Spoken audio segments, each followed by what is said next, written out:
Hi there, my name's Aaron Short and welcome to my YouTube. Oh, what's that behind me? Some garbage. No, it's for sale. Okay, that's fine. Ignore that. My name's Aaron Short. Welcome to my YouTube channel. Today is Monday again.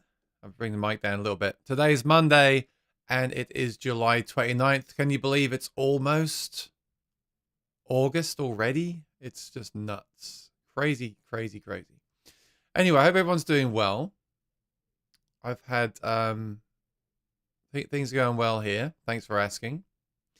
And I've got some great questions already. Please put any more questions in the chat.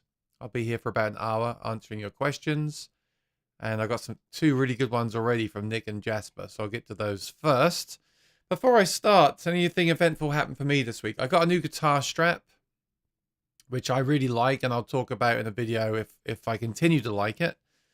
And I got some different strap locks that are the same as what I've been using, the rubber ones, but it's got the pull tab on it. So it's easier to remove it. In that video where I show the rubber rings, I can't remove it from the guitar during the video, which isn't a bad thing because I'm not going to remove it. But if you want some that you can remove from time to time, then the Dario ones have a tab on them and you can actually grab that and pull them off.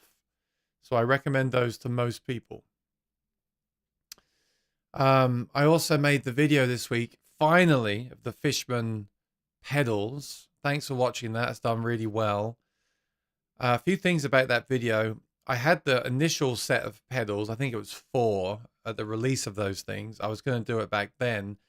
I didn't get around to it. And then they released 3 more at NAMM in January. And I decided to make a video with all of them. So it's taken me a long time. Apologies to Fishman. But I really wanted to try them for a while. I also, sometimes I think it's best not to launch videos when everybody else does.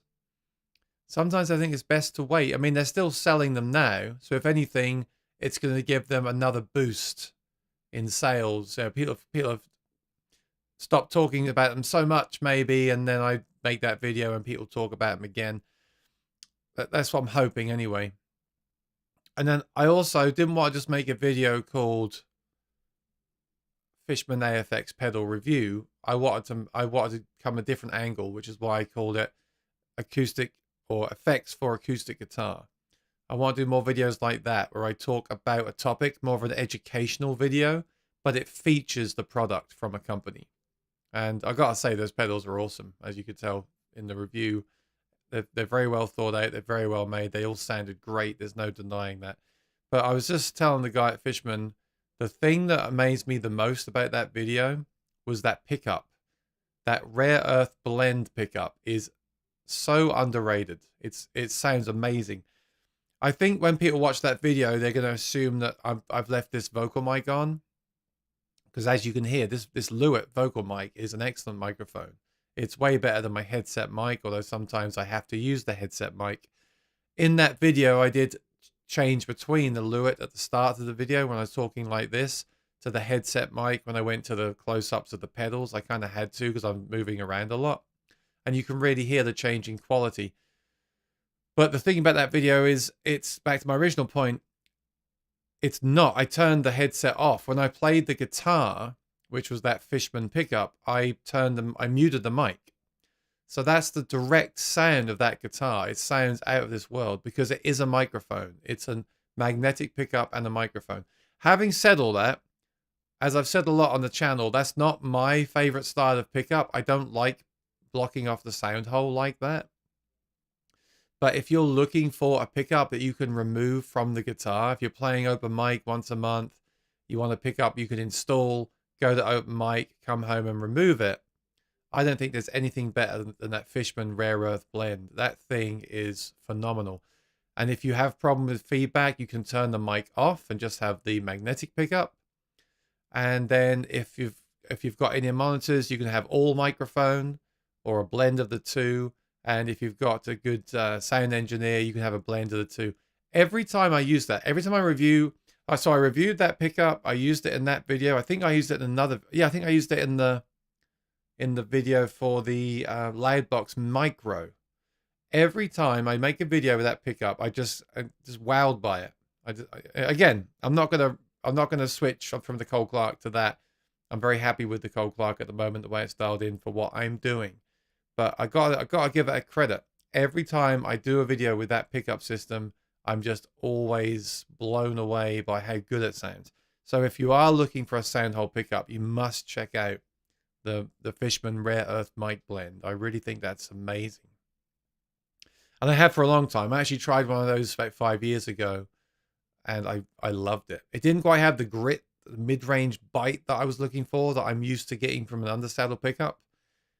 But it impressed. I remember it impressed me back then, and then when I reviewed it, it impressed me again. And when I used it in the Fishman Micro video, I used it in that because it's a Fishman product, and I thought, and you know, they provided the amp, so I wanted to not use a competitor's pickup. So I used it again, and I just thought this thing sounds great. And the same reasons why I used it in the Fishman Micro video, and I thought this thing sounds great. So I've got to give that props again. That's a great system.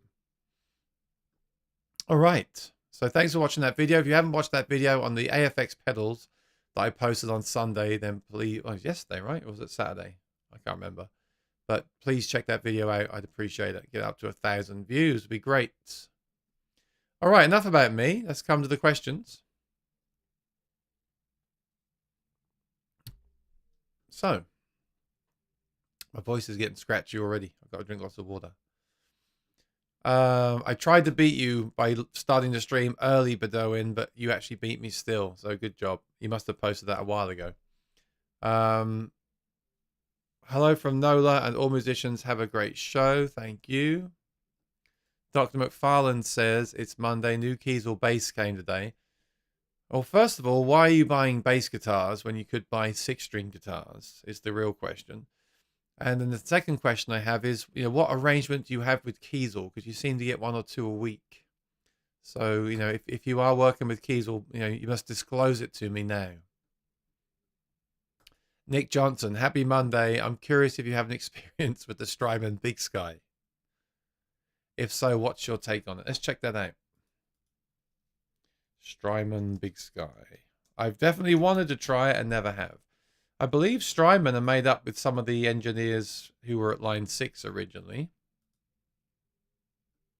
And by the way, just got 2 new subscribers as I went live. Thank you for that. And I hope you're watching right now. Great to see you here. So the thing about Strymon is, no, I haven't tried it. But they're just so renowned everywhere, aren't they? For those big reverb and delay sounds. Like if you want that very atmospheric kind of Coldplay, U2, church band kind of over the, dare I say, over the top, immense reverb algorithms, they are the go-to still for most people. For me, the reverbs and delays in something like the Quad Cortex are absolutely adequate. I don't use those massive effects. And something about the multi-effects like the Quad Cortex, Helix, etc. is you can do things like stack multiple reverbs.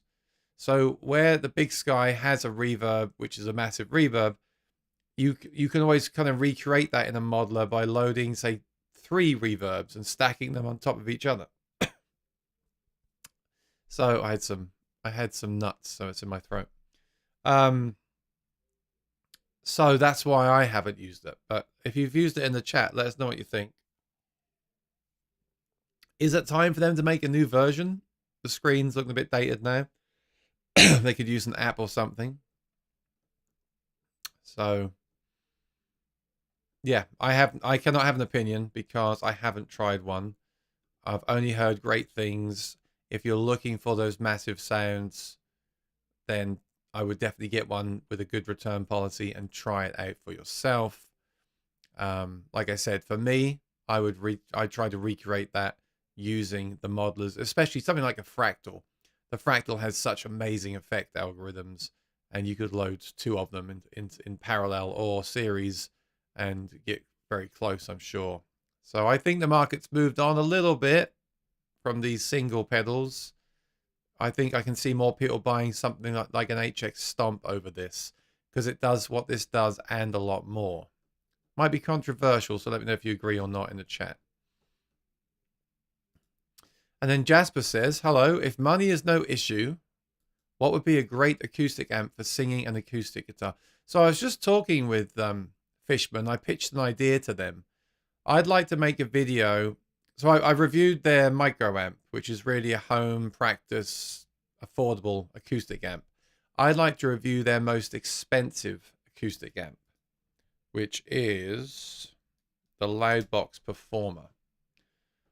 And the reason is that the size and the weight and the price of this is getting up there basically to the price of something like a K8.2 PA speaker. I'd like to do a video, maybe because there's a lot of people now talking about acoustic solo acts. I'd like to do a video, should you use an acoustic amp for your solo acoustic shows, or should you use a PA speaker and a mixer for your solo acoustic shows?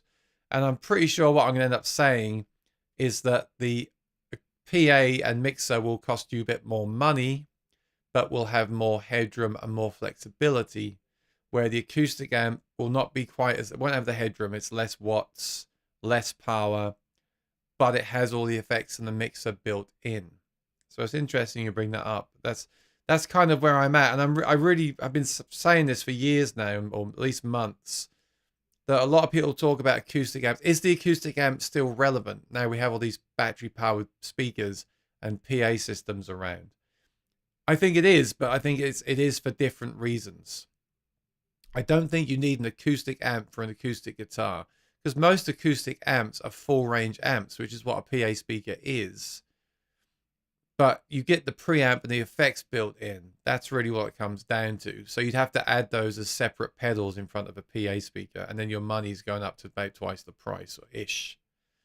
So anyway, that's just a start to my answer. But a lot of people ask me lately about the AER. The AER is a great innovation, but I don't like it on my voice. Having said that, I did rent it out once to a lady at a gig, and she sounded great through it. So the way some of these acoustic amps are voiced, and they're not completely flat, is more conducive to acoustic guitar than it is to the voice. For my voice, I don't like the AER. I like it for the guitar, but it's not very powerful, and it's a lot of money for something that I wouldn't want to use for my voice. So I personally wouldn't go that route. I've reviewed a lot of amps on the channel. I'm trying to think back to all the ones I've done. The Elite Acoustics is fantastic. Really is a great one. That's more like a PA speaker. Some of the ones I've reviewed, I don't know if they even make anymore. Like the New X isn't really loud enough. That's more of a practice amp. And then what was the other one I did? I did two of them. The Era 1 and Era 2. That's really good. But I don't know if they still make those. Let's see. Baggs used to make one. I think that's discontinued now. Yeah, this is very good. I've got a review of these on the channel. And you see it's a bit more powerful too. It's 250 watts. And you get it in wood or black. I would get the black. Just under 1,000. So the price, I think that price is good. And I was just very impressed with the sound on the voice and the guitar and the features as well. So if you really want an acoustic amp for whatever reason, I would consider the Era 1 or the Era 2. But don't... also the Loudbox. I do like the Loudboxes a lot. I haven't tried the Performer or the Artist yet. I know some of the viewers do use them already. That's why I've asked Fishman to do a video with me about the Performer. I don't know if they're going to agree to it yet. But you'll notice as well, by the way, this looks a lot like the AER. That's because one of the guys that worked on the AER helped to develop this system as well. There's others. Someone's going to say there's others. And then of course we've got the battery options. I'm gigging lately with the what's it called? The eVerse 8. eVerse 8 is great because it's battery powered. It's powerful enough for most of my shows, and it's got the app control, which I actually prefer the app in a way to the physical controls. So don't discount that. I mean, to be perfectly honest with you, Jasper, there's so many options now that it's really hard to have a favorite. And you say based on price. I mean, I'd happily choose a boutique acoustic amp like the Elite Acoustics, but it always comes down to, as with every pickup and piece of gear that people ask me about on the channel, I always say the same thing, don't I? What are you playing? Where are you playing? How often are you playing? How are you getting there? Are you taking a car? Are you taking a train? Are you walking a few blocks? For me, the eVerse 8 is a sweet spot device, and I really like it for when I need it. If I can take a dedicated stereo PA and digital mixer, I will, but I don't often get the chance to do that. Rosanna's here. Rosanna, am I going to see you guys later? I've not heard from you. Let me know. So you can send me a message on Messenger if you like. Back to Back is here. Good to see you. How are your gigs this weekend? Patsy Smith says hello, and Graham says hello. I like the way you still put your name because I would forget. I've got a terrible memory. The doctor said I put an order in May for the Kiesel. What are the Kiesel bass? Oh, I'm not being funny. It's just you are clearly a huge fan of these guitars. I did play yours at NAMM. I did like it. But I'd really like to try one for a longer period of time. But I'm kind of in with, when I say in with, I kind of like the Sirs right now. I think I'm going to stick with Sir. And I might, I've got two Sirs. And one suits me better than the other. So I'm thinking about selling one of them after I've done a video on it. And then I might look around for another one in the future. I know I've kind of bonded with them. And given them a lot of hassle as well. No, that's not the reason, but I do like them. Boomer says, Trainer AM standard acoustic amplifier. Do they still make it is the question. I tried the, I love Mesa amps. Mesa amps for electric I love. But I tried their acoustic amp. I didn't like it very much. They've discontinued it now, the Rosette. I was not a fan of that. I had it for a little while and it went back. Yeah, I think it's discontinued now. So you got to be careful. They're all voiced a little bit differently. David, long time. Boss makes an acoustic amp with a built-in looper and harmony effects. That would be convenient. Yeah, so do TC Helicon. They did for a while. But my problem with that is I'd rather have the separate pedal. Yeah, this one. I would rather have the separate pedal and have it on the floor. You can attach a Switch 6 to this, but I'd rather have a VoiceLive 3 or VoiceLive 3 Extreme on the floor into a powerful speaker rather than have an all-in-one. Oh, this has a 4-button foot switch. Yeah, nice idea, but I think K8.2 and the VoiceLive 3 Extreme would slay this, even though it'd be another $1,000. It's more pro level. This is more for at home or a very small gig. I wonder what the wattage is. I've never tried one. I'd like to. 100 watts, you see. That's the problem. The AER is 60 watt. This is 100 watt. They will do the job, don't get me wrong. You can get away with it, but it's always a bit, it's never going to be quite there.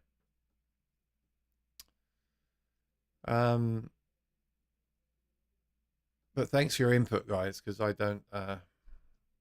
haven't tried them all, of course. Outperforms the loud box.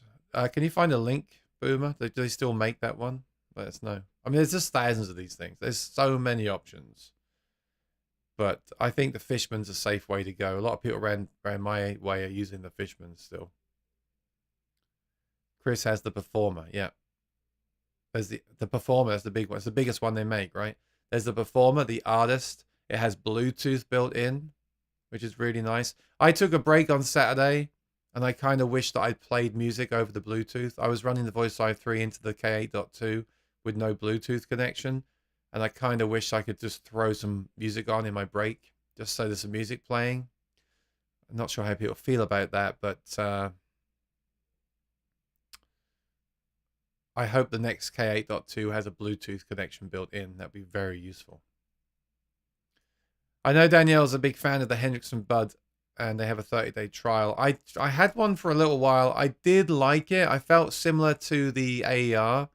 I liked it for guitar, but I didn't like it enough on vocals, and I didn't think it'd be enough at a gig. you've got to think about the big picture here. I mean, I was playing Saturday outside in a large area with a single K8.2, and I was basically running that at full volume, and it did just fine. In fact, some people at the end said they could hear me right down the bottom by the water, which is great. But a Bud or an AR60 would never, it just wouldn't be enough to do something like that. You see, I have this, I've got Marshall, it's good to see you. But see, same thing, Everse versus Bose S1 Plus. I have both. I really think they're both good for different applications. It's a little bit frustrating doing these, like, you know, I did a live stream. I like to offer my advice, but I do always come back, don't I, to the same conclusion or the same statement.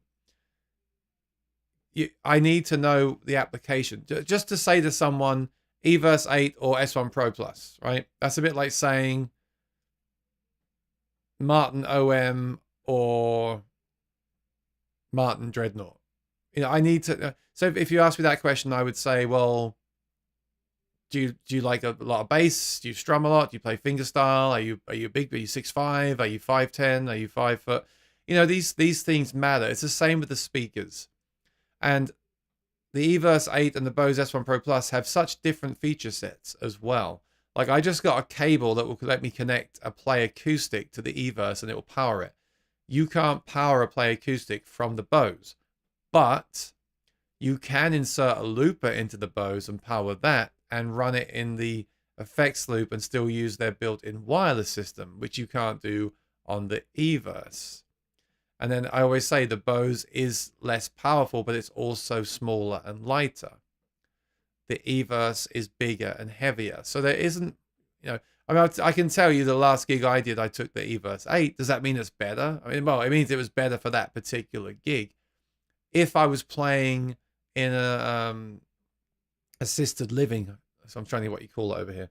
If I had a gig at an assisted living home, and the cab was $80, and I was going to walk and take the train, I would have taken the Bose S1 Pro Plus and a guitar and nothing else, and just plugged the wireless in from the guitar to the Bose, had it behind my feet so you can't even see it, and just have the mic stand and just play and sing, and then take the train home. Taking the Everse and a mic stand and a guitar and my cables and my tip jar the other week was miserable. It was miserable.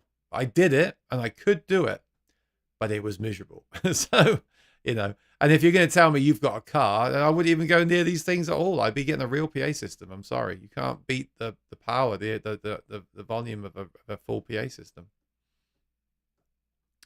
Martin Fest, are you going? I thought Martin Fest just finished. Yeah, because Rosanna and Lee just went there. So I'll be getting the scoop from them. No, I did not go, although I have been talking Martin this weekend, which you'll hear about later at some point. Let's going to see what they said. Hang on. Okay, great. Great. Oh, okay, great. Okay, the answer is yes, Rosanna. I look forward to it.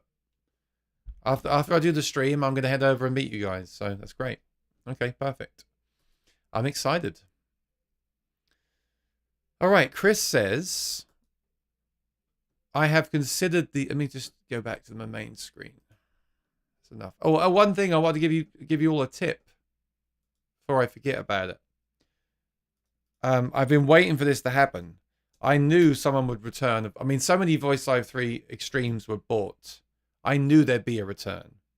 So either this is a model that was demoed. Yeah, maybe Sweetwater are going to have a video about this. I don't know.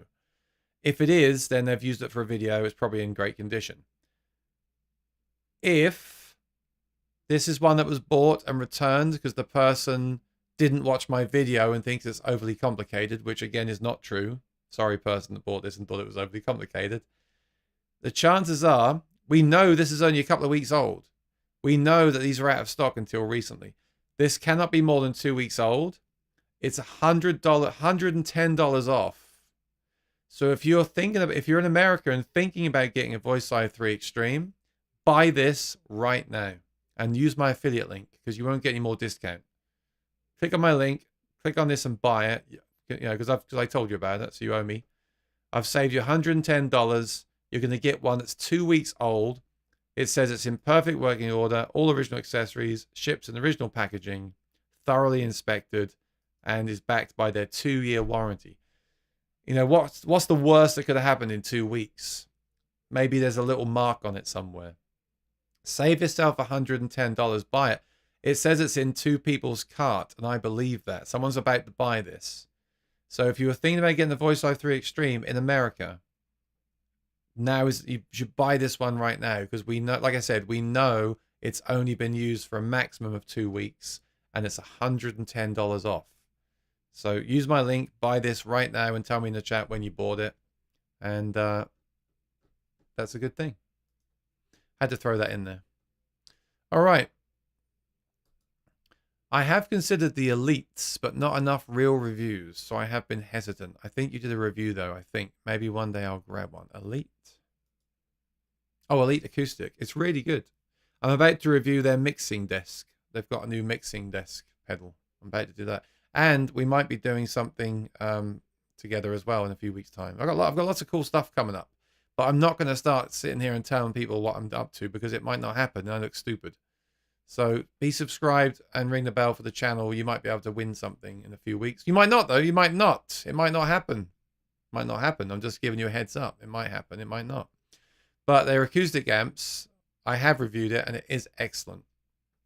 And it is more like a PA speaker. I still, personally, wouldn't move away from my K8.2 and VoiceLive 3 Extreme, because there's nothing... That's such a unique combination that no product on the market could even match that. And that's so specific to my needs. But if you're looking for an all-in-one amp that has the mixer built in and you don't want app control, the Elite amp is hard to beat. You'll not find a train at Sweetwater. Right, but do they still make them?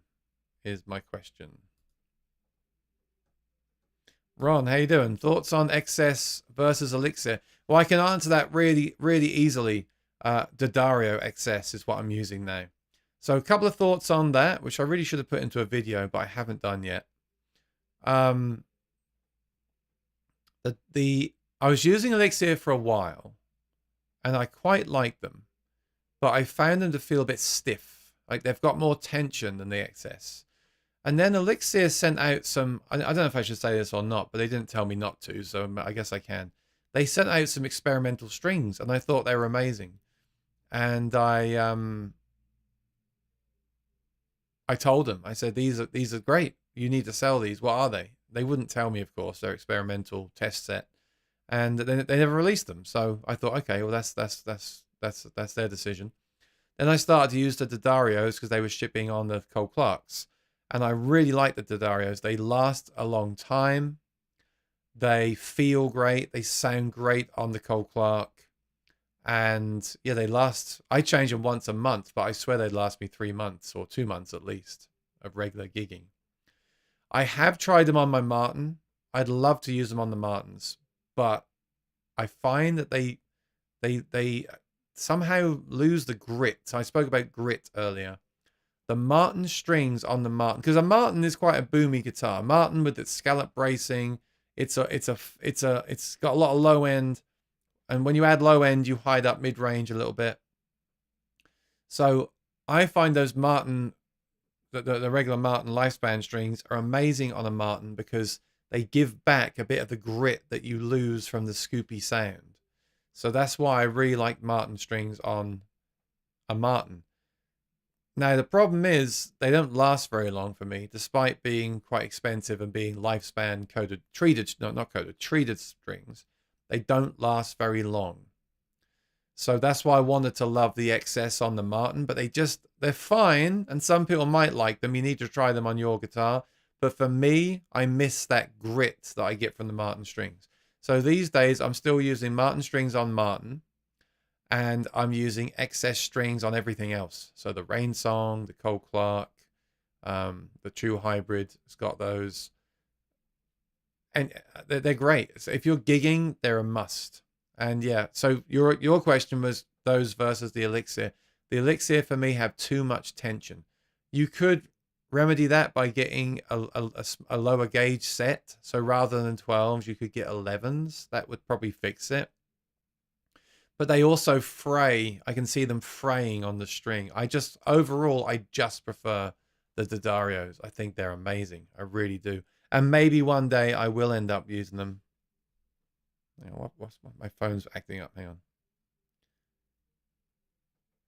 on. Maybe one day I will end up using D'Addarios on the Martin. Maybe. I'll have to experiment more with them. But yeah, highly recommend the XS strings. And if you shop around, you can buy them in bulk. And sometimes they're on sale, 10% off, and you can buy them in bulk, and then you can save a lot of money. So, yeah. I'm sure there's a lot of people out there that like the Elixirs, but I'm sorry you asked my opinion. That's just my opinion. Final question on acoustic amps. About to buy. Acus 1.8. I haven't tried it. I think they were going to send one to review and never did. So I've seen them in the local music store. I may have plugged in a few times, but I've heard good things. But I haven't played one. If it was me, if I really wanted the acoustic amp today, I'd probably go for one of the Fishman loud boxes.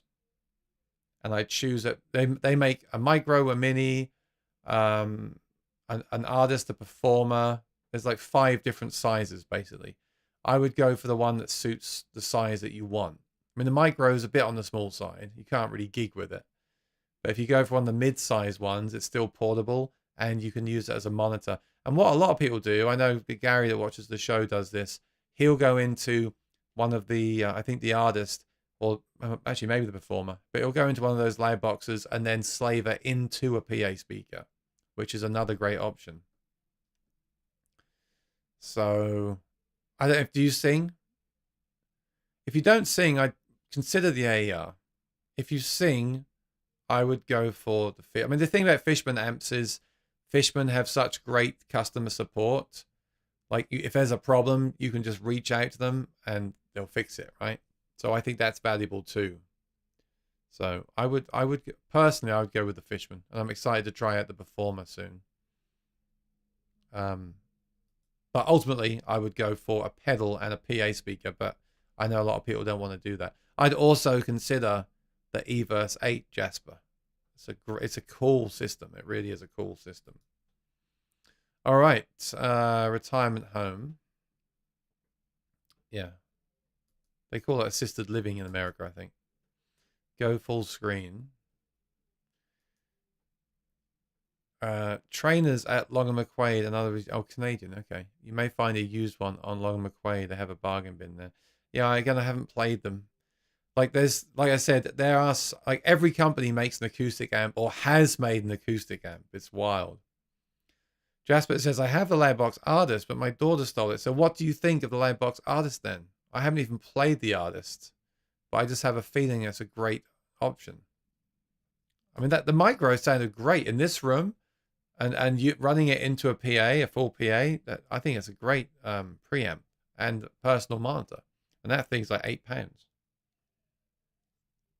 But it does have the external power supply, which is why it's so light. Let me just go back onto that page again. Let me see if someone bought the VoiceLive 3 Extreme. No one. Okay, fine. Look, I'm not forcing you, but don't tell me next week you want to buy a VoiceLive 3 Extreme, because you could have saved $110 on it. So Loudbox.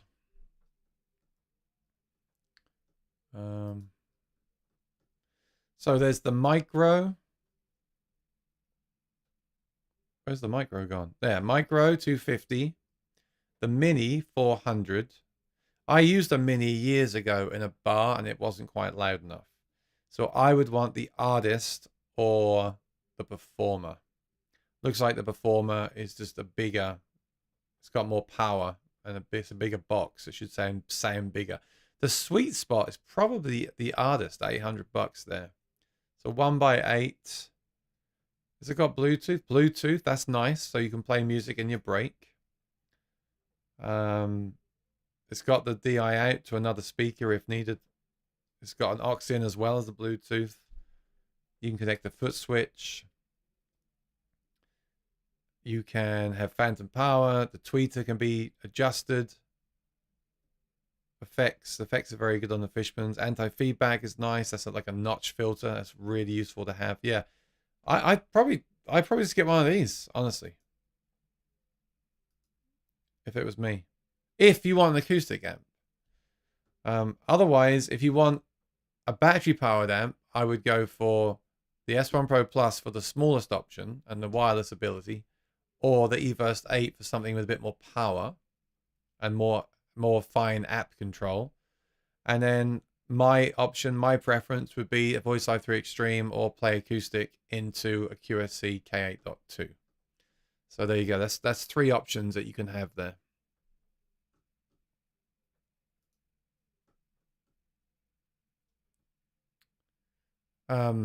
By the way, I just heard that Sweetwater are doing Guitar Fest. I was searching for Gear Fest. It used to be called Gear Fest, but now it's called Guitar Fest. So I guess it's just focused on guitars.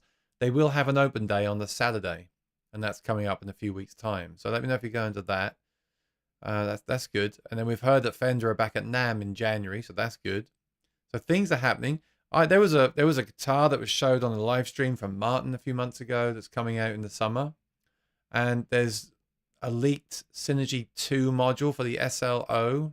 So the Synergy SLO Mark II module, and Dave Friedman says he's doing something at Guitar Fest. So I'm thinking there might be a new era of Synergy amps coming out. That'd be really cool. So I think we're going to see some new product releases in the next few weeks, based, released around the time of this Guitar Fest and what would have been Summer NAMM. So look out for new product releases in the coming weeks as well. We're also still waiting for that pickup from LR Baggs, of course, which they said should be out in a month or two. So there's some pretty cool stuff coming out soon. Oh, also the Spark 2. Did you hear about the Spark 2? I did not get the hype around the Spark amps at all.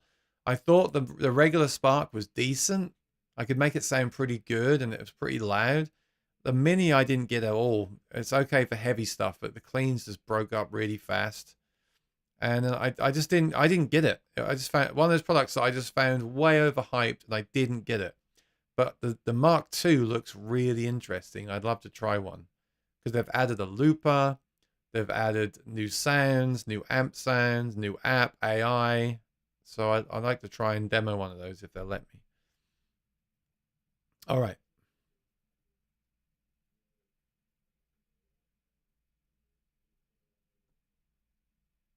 Charlie says, generally when purchasing acoustic guitars in store, which is a rare thing now, by the way, do you go by feeling or sound, or would you go for specific brand first and make your way down?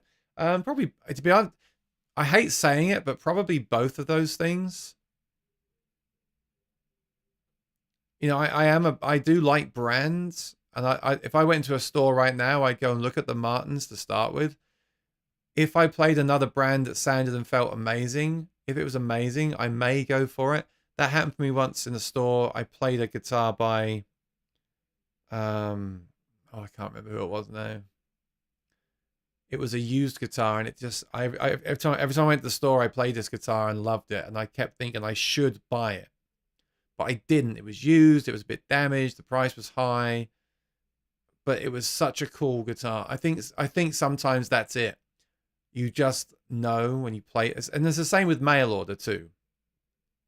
I will not buy a guitar anymore without a return policy. Unfortunately, some stores want you to pay shipping both ways and a restocking fee, which I don't agree with. I think paying the shipping both ways and promising you won't mark it, scratch it, that's fine.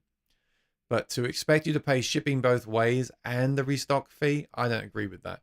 And they don't even post videos and things like that. So how are you supposed to know if you like it or not? I know now what I'm looking for. I can strum a guitar now and just know straight away. I'm very tuned in now to these frequencies and things. I've had a few guitars the last few years that they've just had frequencies in them that drove me nuts, and I had to sell them for that reason. So when I get a guitar now, I'll play it, and I'll either accept that to a certain level if it's like a stage guitar, because I can dial it out with EQ, or if it's just a fully acoustic guitar, I won't keep it. So that's the most important thing to me. The whole brand thing, that's difficult. I mean, look, let's face it. Sometimes you walk into a store and you just think to yourself, I want to buy a Fender, I want to buy a Martin, I want to buy a Sir. And sometimes you just have it in your head that you want something.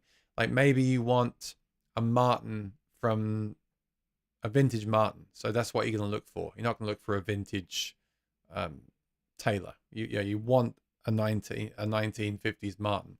So you have to buy that, right? That's a very tough question to answer. I don't really know the answer. That just depends on my mood. Some days I'll search for Martin guitars. Some days I'll search for Sir guitars. Some days I'll walk into a store and play a guitar that just blows me away, and I'll think about buying it just because it's such a great guitar. That's just things coming together, isn't it? I don't really have an answer for you on that. But I definitely, a guitar, I've learned from reviewing a lot of guitars the last few years that the feel is very important. The main reason I sold my Martin Authentic was the neck. It was just the Authentic Dreadnought was just a tree trunk. I couldn't.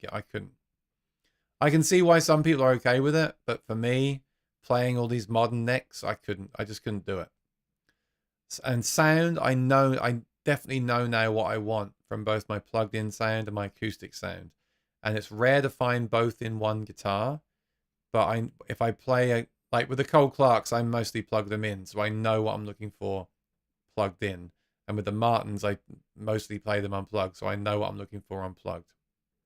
I shouldn't say Martin because I've also reviewed some other guitars recently too. But it's the same thought process for me.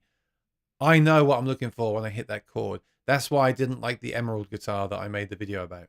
I hit the few open chords. I just knew immediately that wasn't going to inspire me to play that guitar. So yeah, unfortunately, we do still have to play these guitars. It's ordering online is the future. It's the way things are done now. But they have to give you a good return policy. It's why Sweetwater are so good. You can play the guitar for a few weeks, and if it just doesn't work out, you just pay the shipping back and get something else. I think that's fair, you know. So, feeling the sound, or would you go for Swift brand and make one? Yeah, no, I would. You know, when you go to a guitar store, Charlie, you've got to have time. You can't rush. You've got to take a day, go to that store, and be nice to them, and just try to play every single guitar. And if the strings are old and you're interested, ask them to restring it. And, you know, it has to speak to you. It's a big decision. Some guitar stores, I'm not surprised, quite frankly, that some guitar stores are closing. Because I go to so many guitar stores where they treat me like rubbish.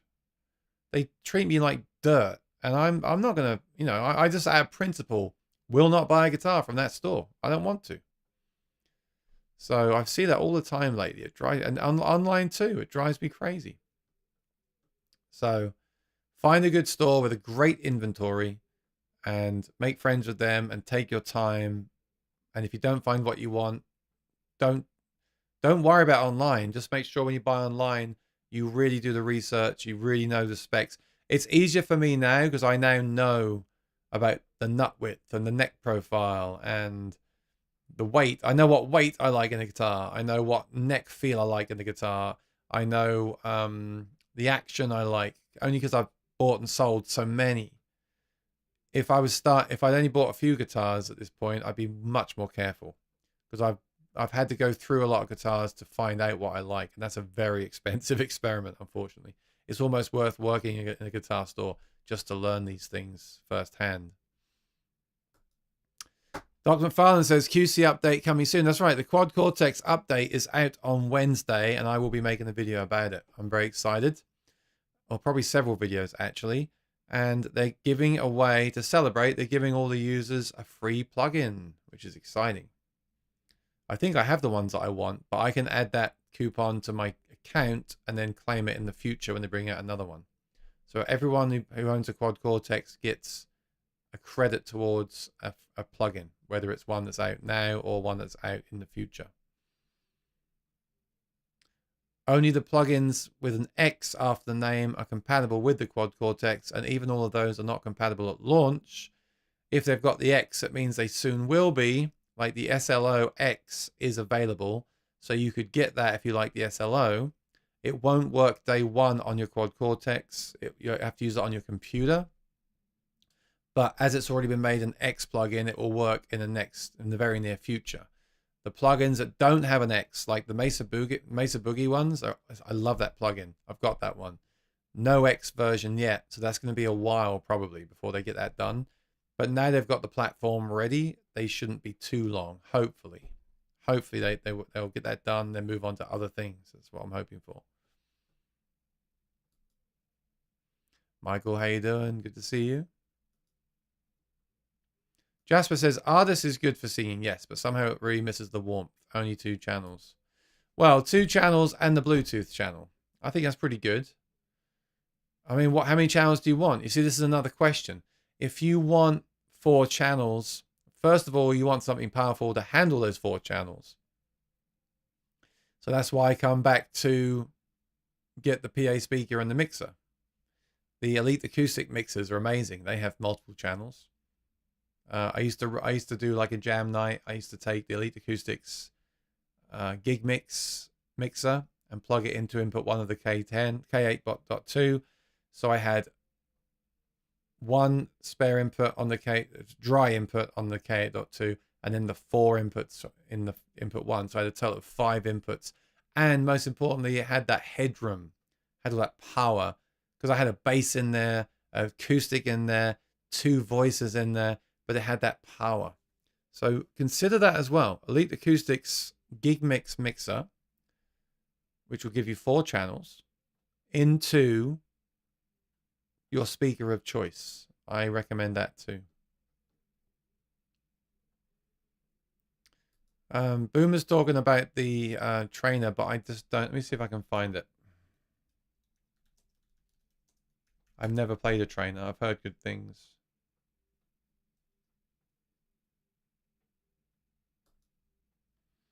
They got one at Guitar Center. Well, it looks thin, though. Oh no, it's just the picture.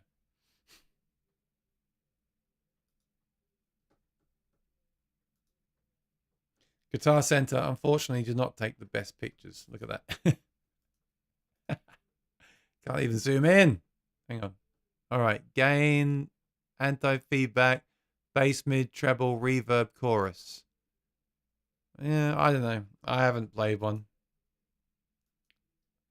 And I don't think they make them anymore. So what are you going to do if you need spare parts, etc.? I'd be a little bit wary there based on those reasons.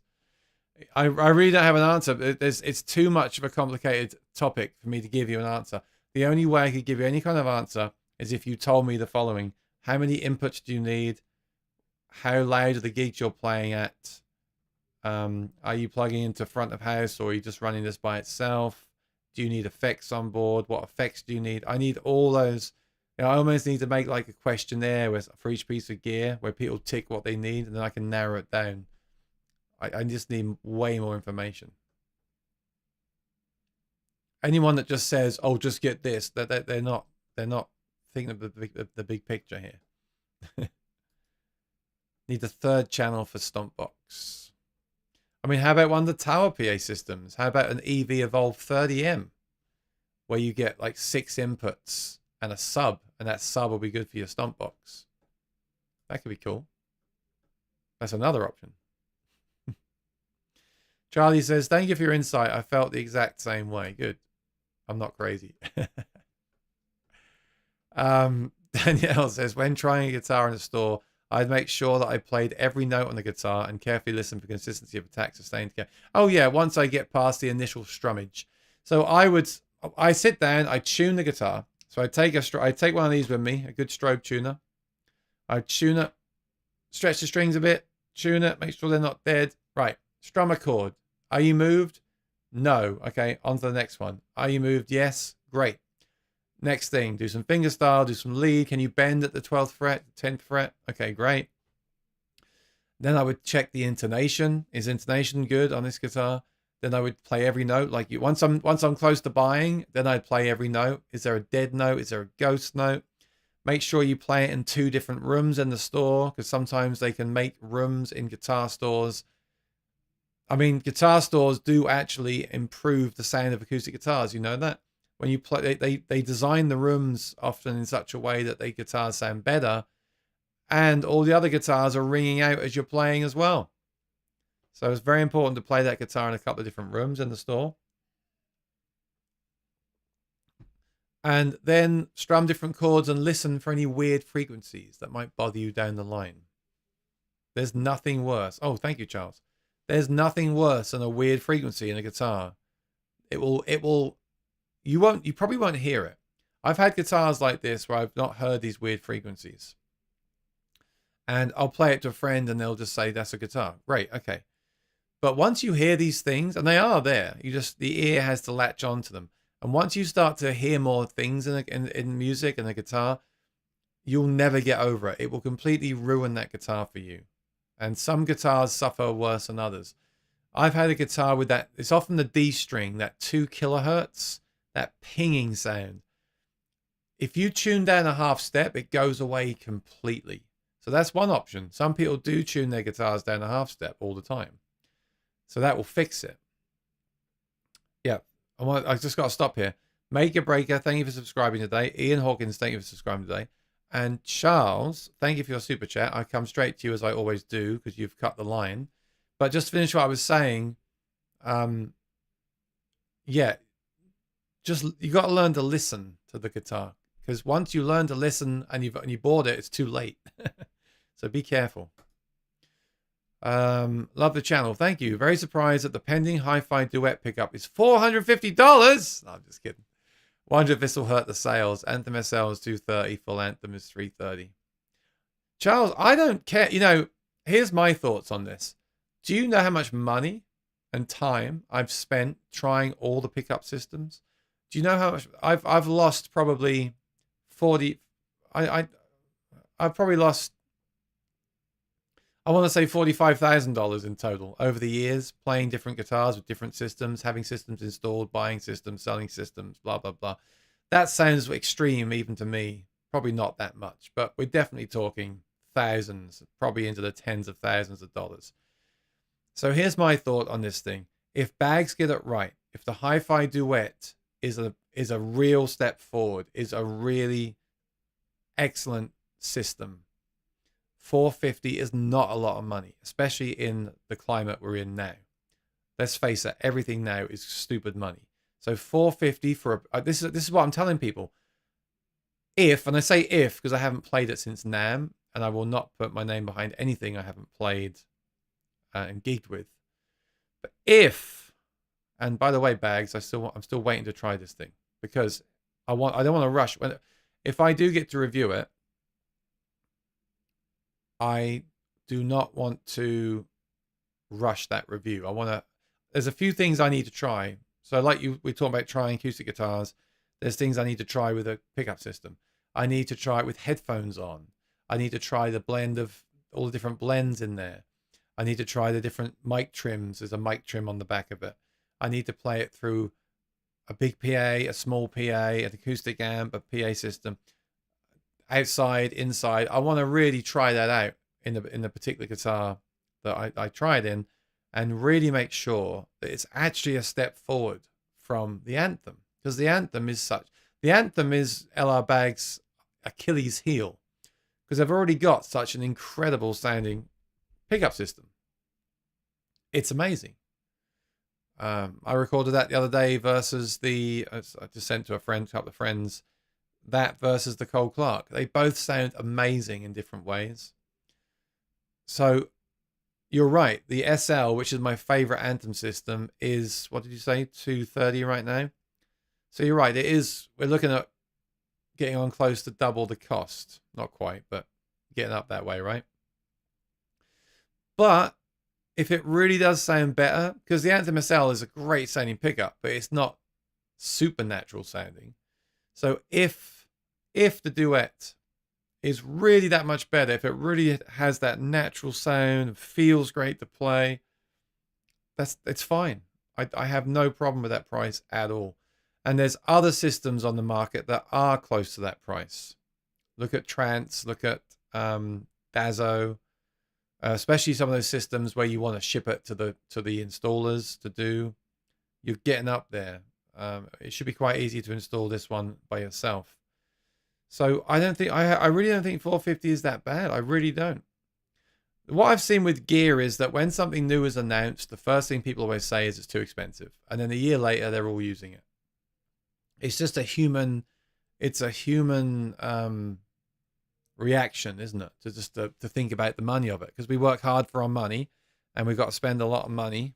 And that's the human reaction, is to say, oh, that's got a lot of my money they're taking. It's fair enough, right? It's fair enough. But that's all I got to say. If I plug that in with headphones and it sounds like more natural than any other system I've tried, and if I play it at a gig and people compliment me on my sound and I get more gigs because of it, it's fine. If I end up preferring the Anthem and I get a ton of feedback out of the Hi-Fi Duet, then I'd say, okay, it's not worth $450, of course. But how can we say that when we haven't tried it yet? Someone actually was on Facebook earlier, and they said, should I get a Hi-Fi? And I said, wait for the Duet for the reviews.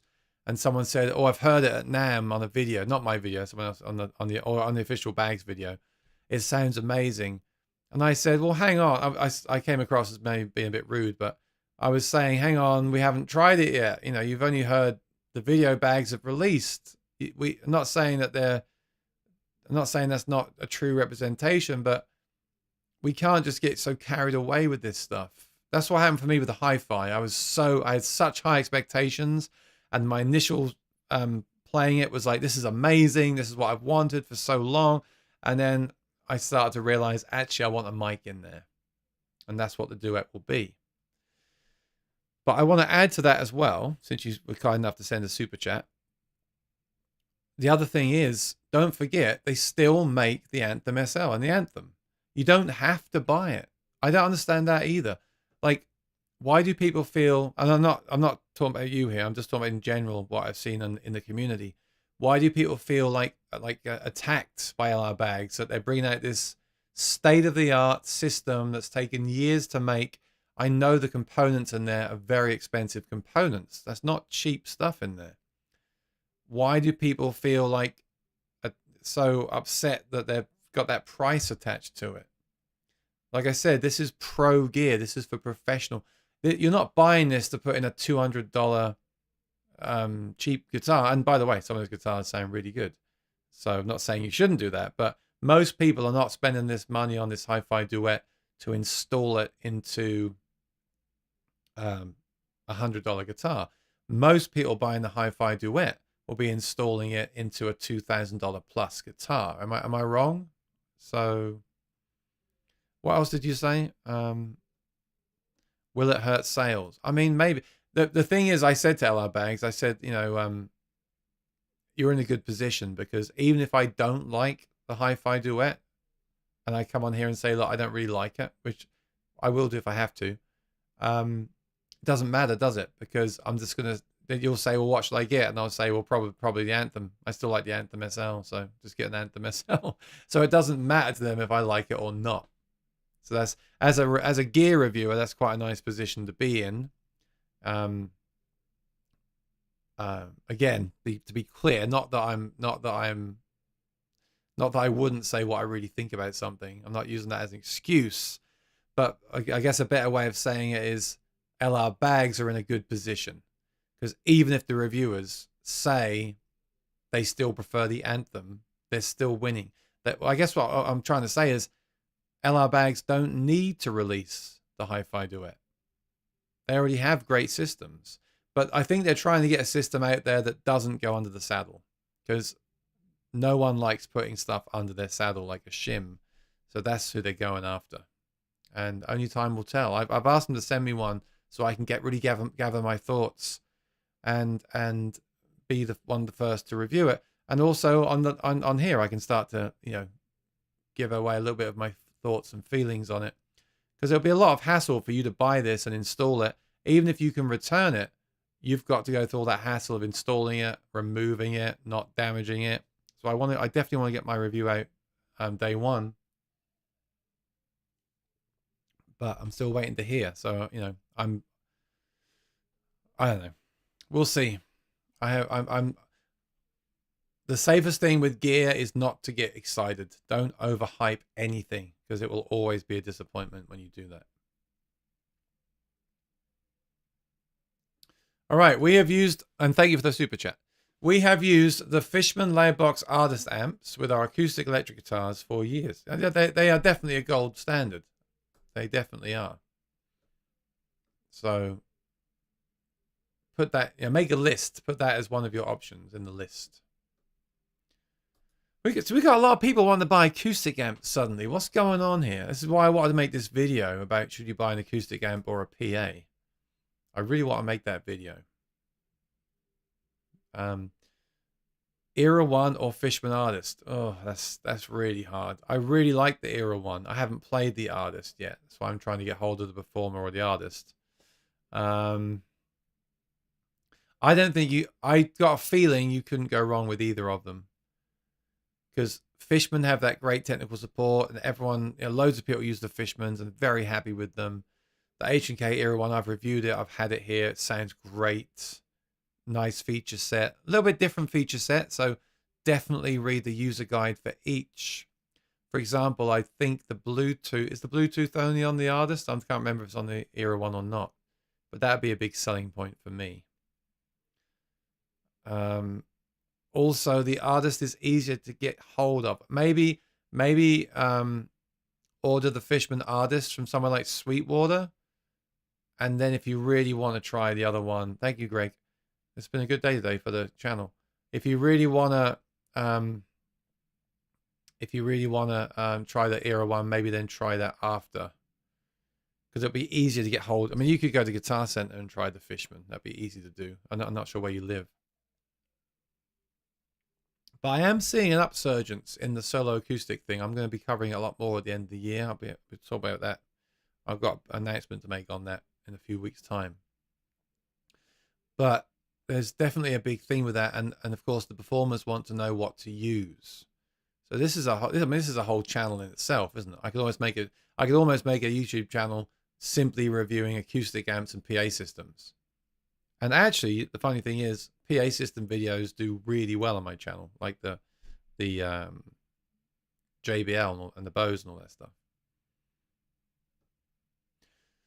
The doctor says sometimes the pain isn't worth the plunder. He says as a YouTube reviewer. The thought of having a guitar can be more exciting. Of course. Oh, yes. How many times have I been... It's that dopamine. It's like food, isn't it? And other vices people have. Browsing Google, searching Reverb, searching the forums, searching Sweetwater Guitar Center to find that guitar is the hit. And then it arrives, and then I guess the pinnacle is opening it up. And when it doesn't meet expectations, that's horrible, because then you've got to return it, sell it, ship it back. Even if it does end up being what you wanted, sometimes I always tell people, and I need to take my own advice because I'm still selling guitars at the moment, but we can only play one guitar at a time. I tend to gravitate towards a guitar. So I definitely gravitate towards the Cole Clark, because I mostly do gigs for a living. And one of my, there's the Sir guitar. I definitely gravitate towards those two guitars. And therefore, I fully believe I could own those two guitars and sell everything else. But I like having the Fender behind me. I like having the Rain Song. I like having the Martin. So it's hard. But let's not kid ourselves. You're watching a channel right now about gear.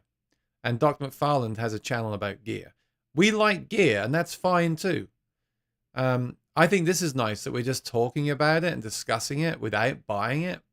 If you can get to the point where you talk about it with friends and you browse Reverb, but you don't hit buy, I think that's a good position to be in. And if you do buy, then always, that's why of course I push Sweetwater because I have the affiliate links with them. But you can, if it's a horrible mistake, you can return it. And you should never abuse that. You shouldn't order stuff knowing you're going to return it. That's as bad as scalping.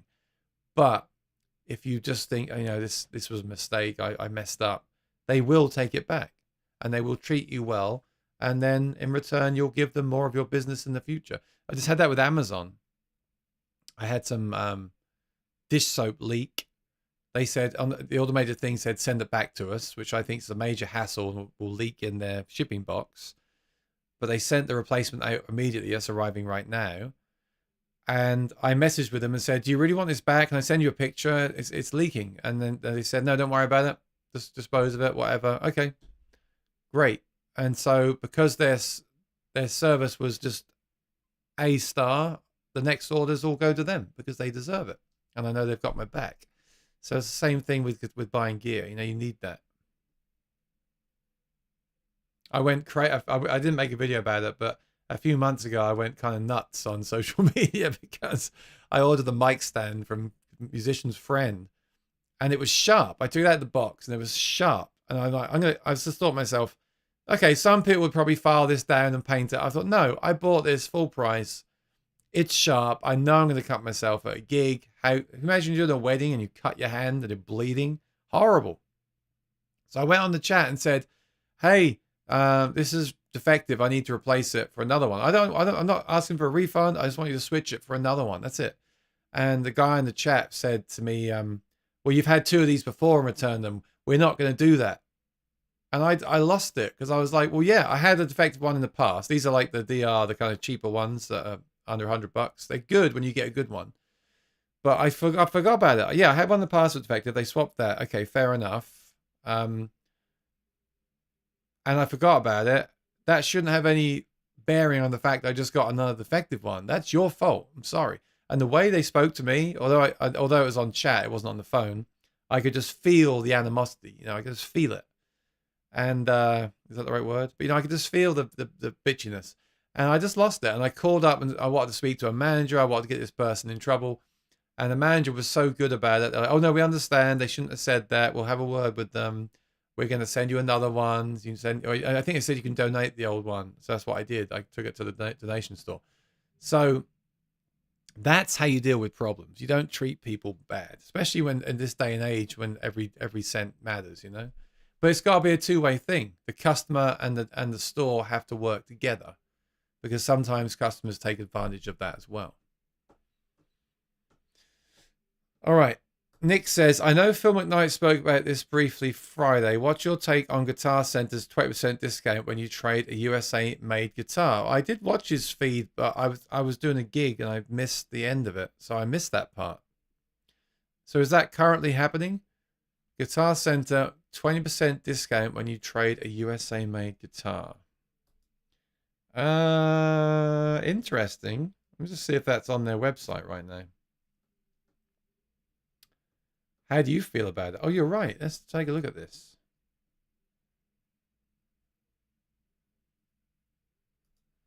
I haven't seen this yet. So trade in an American made. It's got to be American made, of course. Interesting. And save 20% on something new in addition to your trade credit. Okay. I'm interested in this because I've got some American made. Oh, actually, the 2 Fenders I'm selling are Mexican made, so I can't do it. Well, I have mixed feelings. I don't know what Phil said. I like how Phil thinks about this stuff because he used to own a store. It's not great because they were giving at one time you 15% anyway when you traded something in towards your next purchase. I believe now they give you 10%. So it's only an extra 10%. And then the cynical part of me is going to say, what's to stop them offering you a little bit less in the deal anyway to compensate? That's me being very cynical. Okay, let's say they don't do that. We know things are not selling right now. So at the end of the day, giving you 20% to trade in and buy something they're still winning. And you know, a lot of stores have always given 20% off anyway, so they're still winning. They're getting a trade-in thing they can sell on and make the profit for themselves, and they're making a sale to you. So I don't think that's anything that mind-blowing to me. If I had a guitar right now to trade in, I'm trying to think if I've got an American guitar trade in. Actually, I think I do. Yeah, okay. It's not great, is it? Because I've made a video about this. I think it's a great thing that Guitar Center do this. But at the end of the day, you are taking a hit by not selling it yourself. You're basically paying them to sell it for you, so you're getting less money. And then the deal you get on that new guitar, you could probably get that from another store anyway, from an online store that's looking to make a sale. So I don't think it's that great, but yeah, I mean, it's better than nothing.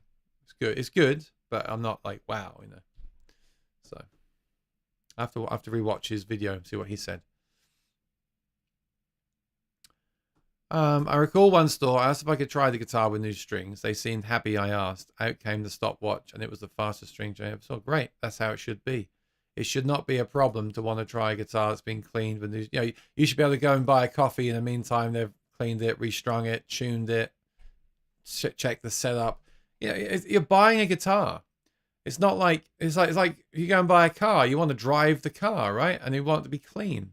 I remember I went, but I went to get a new car a few years ago, and it came out with a chipped mirror and covered in dirt. And the woman said, "Are you excited for your new car?" Because normally in certain places they'll bring out balloons and coffee, and they'll do a little dance, right? Hey, you got a new car! It's new car day. But this was, of course, you like your new car? I'm like, it's dirty and the mirror's chipped. I was not happy. So yeah, you've got to go. The point I'm trying to make here is you've got to go the extra mile now. People should not, you know, you have to earn business, and it's the same as a musician. You should be early. You should have good gear. You should sound good. You should have practiced. You should have warmed up. There's too many people just faking stuff these days. Buying online does take experience.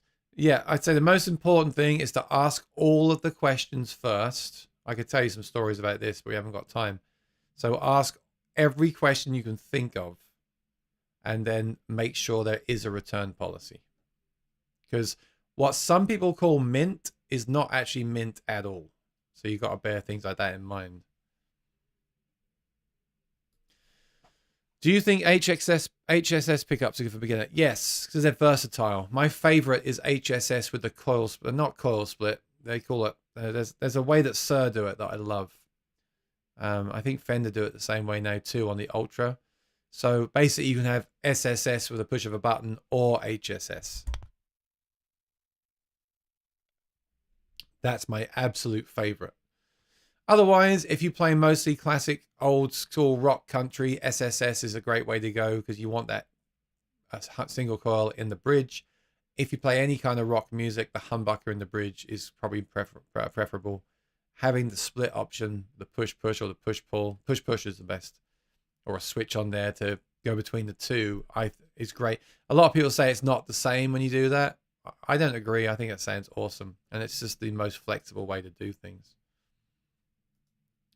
Months later now, what are your thoughts on the OM45, John Mayer? Well, I'm surprised that so many people online are saying things like, lovely color. People now are posting. So when they announced that guitar, a bit like the thing with the price, they posted the pictures of it, the grey finish, and everyone in every forum just said, "Oh, I hate it. Why are they doing that? What's wrong with them? Oh my god."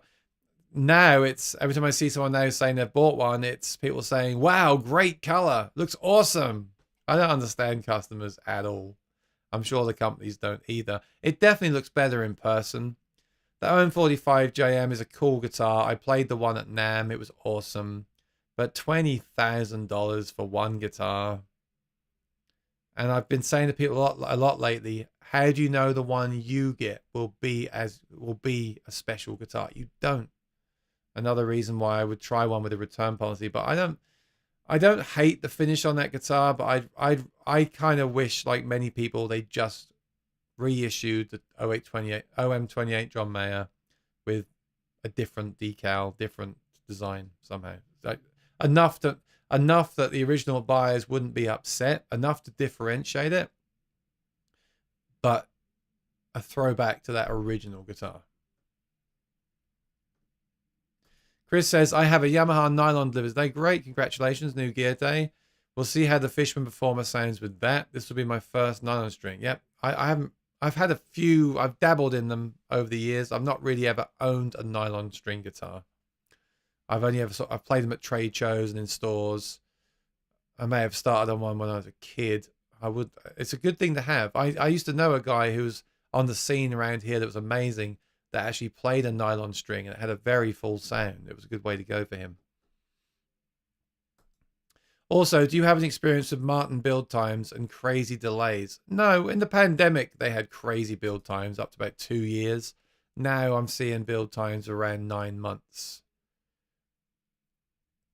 Guitars are not selling right now. So if you order a custom guitar, it's being built pretty quickly. Still taking longer than I'd like to see, maybe. I mean, the 9-month wait is to a year. It's still quite a while to wait for a Martin or a Sir, or a Fender Custom Shop might even be 2 years. But definitely improved a lot in the last couple of years. Sadly, because people are not buying them. Michael, get a K&M mic stand, $100. Been good so far. Stay away from Amazon Basics mic. Those last a year for 30 and then break. Well, there is a mic stand that I've been using recently where every part of it is modular and replaceable. It's expensive and heavy, but I like the fact it's heavy. That's cool if you want something that will last. Many stands, speaker stands, guitar and mic stands, they strip the threads. You know, if someone at the end of the gig offers to help you pack away, you always say no because you know they're going to tighten it and it will strip the thread and it's broken. And this beautiful stand that's immaculate, but with one little broken thread, little badly designed broken thread, is ruined. Having said that, my stand is a $60 stand that comes in a kit from Peavey from Amazon, and I'm just very careful with it. And that does actually work for me, Michael, because it's so light. I can carry it on my back in a sling bag. So if you're super careful with gear, it will last a long time. I'm not saying you're not, although you're not. No, I'm not saying you're not. But yeah, if you're those stands, you're right. They do break for me up every sort of 3 years. I replace them, but I need that lightweight. No one makes a lightweight mic stand that doesn't break. There's not a market for that. Most heavy-duty mic stands are also heavy. The sweet spot is the K&Ms. I agree with that. My stand here in this room is a K&M, very well made. You can still break it if you ever tighten it. You've got to be careful with stands. I see stands in rehearsal rooms all the time where they've just stripped the thread. Everything about it is fine, but someone stripped the thread and someone's put like a pin through there to hold it together. It's a very common problem. But yeah, no, K&M is a good in-between. I agree with that. But this modular one is a Tama, T-A-M-A. Very heavy, which is good. It won't be knocked over.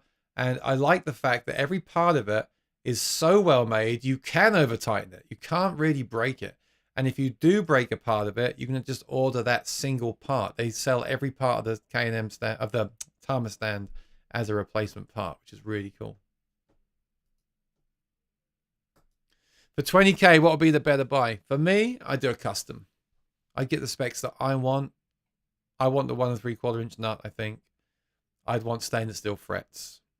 To spend $20,000 on a guitar that doesn't have stainless steel frets for me is not a good option for me. I would want, and I personally prefer the wider nut, I think, overall. So to spend that kind of money, I'd want the 1 3/4 inch nut, stainless steel frets, and it would still be way cheaper, wouldn't it?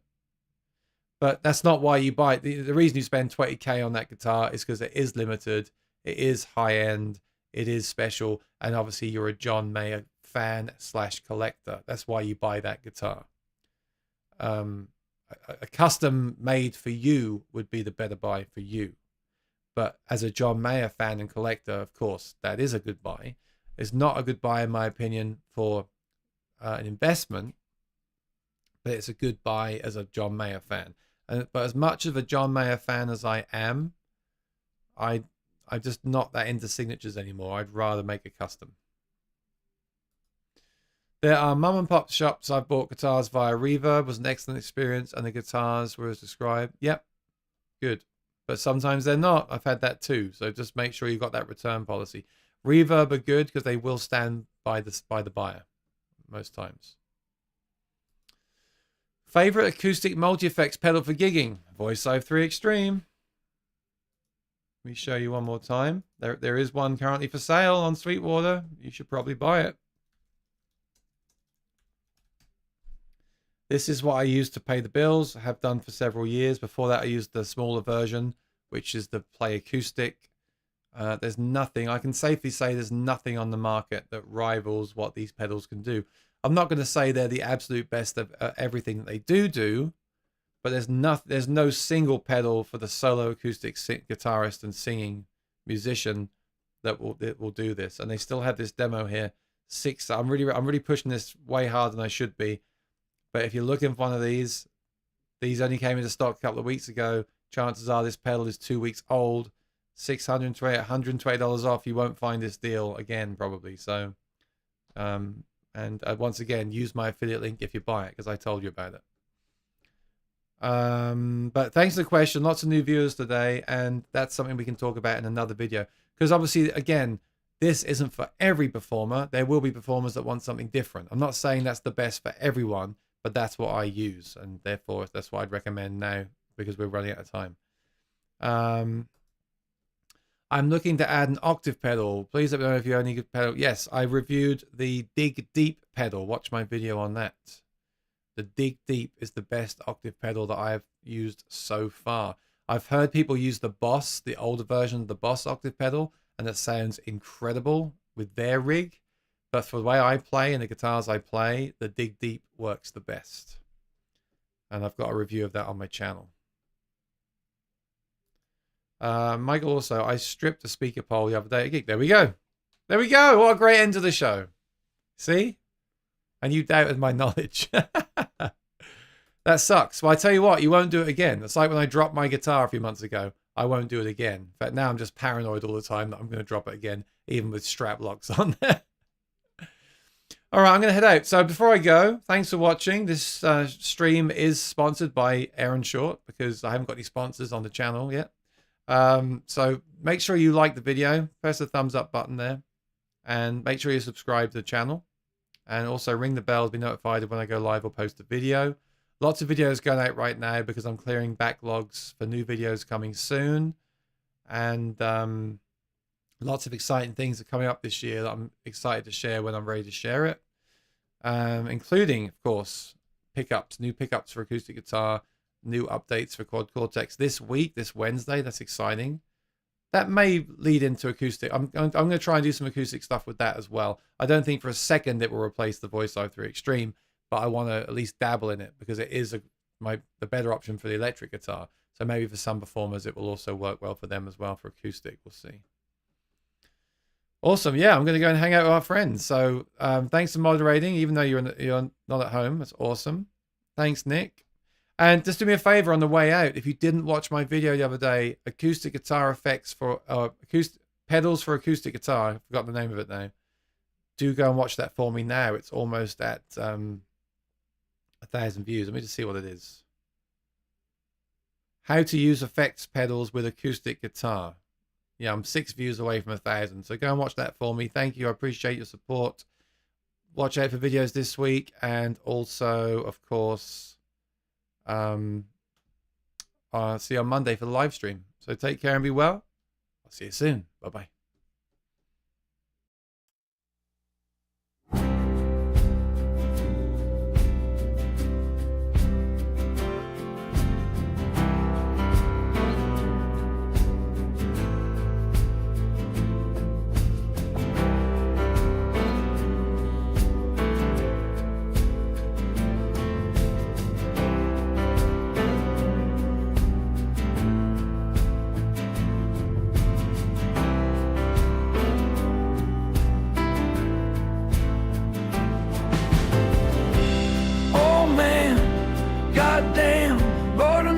String today, vintage wood, shiny frets, strumming blues while the sun fades. All these guitars can't help myself. Why can't I quit this ever-growing need? Oh man, goddamn, bought another 6-string today, vintage wood, shiny frets, strumming blues while the sun fades. All these guitars can't help myself. Why can't I quit this ever-growing need? Sneaking inside, just another piece of art, a new love